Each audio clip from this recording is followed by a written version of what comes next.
Sadya talaga mapaglaro ang kapalaran. Alam niyo kung bakit? Kasi namamalayan mo na lang.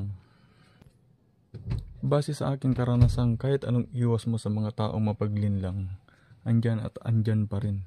Minsan nga hindi mo namamalayan, nasa harapan mo na. Kaya mga kaibigan, ingat-ingat. Kasi hindi natin alam.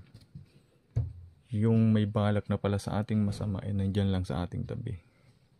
Ang hirap, no? Hindi na natin alam kung saan tayo lulugar. Kahit saan tayo magpunta, lagi silang nandyan. Minsan talaga may mga taong akala mo okay, inakala mo mapagkakatiwalaan mo. Ang hindi mo pala alam, yung palang nakakasalamuha mong tao na akala mo kaibigan mo at totoong tao sa'yo kapag kaharap ka, yun din pala yung may balak sa yung masama at mananamantala. Napakahirap na nasa ganoong sitwasyon dahil hindi natin alam kung saan tayo lulugar.